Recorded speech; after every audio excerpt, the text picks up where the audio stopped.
you, Eddie, for talking with us today. I wanted to speak with you and ask you what is going on in the soil industry with the shortages. What is the deal with that? What can you tell us about that? A little bit more insight, a little bit deeper than what the normal grower might know. The basic supply and demand issues are at stake. There's a lot of demand for the product, and it coincides with the shortage of product. Our main peat supplier had issues with their peat bog, and as a result, we can't get enough peat to do the production that we need to do. Our small suppliers are having problems with the weather. They can't get in the peat bogs because they're underwater. So it generates a problem going down the chain all the way to the nurseries. They can't get their soil. All the soil companies are working to capacity right now, the ones that have product. Okay, and peat is, what is that? That's one of the main ingredients in the soil, correct? There are different mixes? Yeah, Florida peat, there's different kinds of, I would call it the sponge that holds the water and the nutrients for the plants. Okay. Those are your peats. Your Florida peat comes from reeds and sedges that are in the state of Florida in swamplands. Grows to the rate of 6 inches every 100 years. Oh, wow. And you got your Canadian peat moss that grows in bogs in Canada. And you got your coconut fiber that comes out of India, and it's a byproduct of doing coconut products like water, juice, fiber. We buy those products and we bring them in and we mix them custom blended to what the customer wants. But you need to create pore space. The peats and the core generate small pore space that hold water and nutrients. And then the wood products we incorporate to create big pore space that creates drainage and pore space for air to hold for the plants. For the plants, depending on the mix you want, depending on what you're doing. Right. Now, right now, there's Canadian companies that are running short. They're only selling retail, so they're not doing anything extra for the soil producers like us. For the landscape. For the soil producers in general, unless you're pre-booked with them for a lot of loads, you can't get any more. And we've already used more than we did in the previous years. So there's a shortage of that too.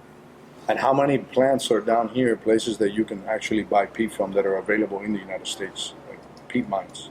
Peat mine, well, you got to stay in the state of Florida because of freight issues. Oh, okay. So there's, as far as I know, there's only two main companies right now that have peat bogs. There's Harold's and Hillary. And Hillary doesn't sell their peat. So there's other sources we get peat. There's small producers that do a couple acre farms and they dig their peat out of there and we buy from them, but they don't have the infrastructure. So if you got a big rain, it washes out the roads and you can't get the trucks in, which is the problem we're having right now with all the tropical weather we're having. It's flooded the peat mines and we can't get in them. So what alternatives do you think there might be down the road that us as growers and we can put our eyes on and have hope for? Yeah, for the next 20 years, I would say you probably have enough peat between the soil companies that are the peat bogs that are in place now to last you through that. Beyond that, the state is not really giving any new permits, so we're going to have to get creative. And then as you got products like the wood fibers that they're selling now, and there's rock wool, and different products that hold water. There's topsoil that you can use to a limited capacity. There's compost, but they have a tendency to be dangerous if the pH could get out of control on them and go too high. And then your plants don't pick up the color that they need to because the pH is too high for them to absorb it. Okay.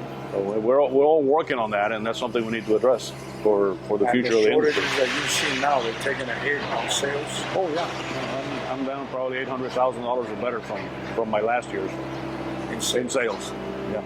That's crazy. And everything has gone up in price. I mean, the Canadian peat went up in price. Coconut fiber is way out of bounds. Wood products have gone up in price. Fertilizer has gone up in price. Everything's gone up in price. When can us as growers expect for peat to be readily available again where we can have it in our mixes? I would say probably mid-2022. Mid-2022. Or maybe next year things will level out, but it's too early to tell. It's too early. The way that things are right now, there's a high demand, and supply and demand calls everything. I mean, you have both industries because of the stay-home crisis that a lot of people were staying at home, decided they wanted to decorate their homes and spend a lot of money on landscaping. So it put a burden on the landscape industry where they needed to plant off-season, and that it's the same time that the producers for spring crops are producing, and they're both together at the same time, and that's creating a high pressure on the soil industry.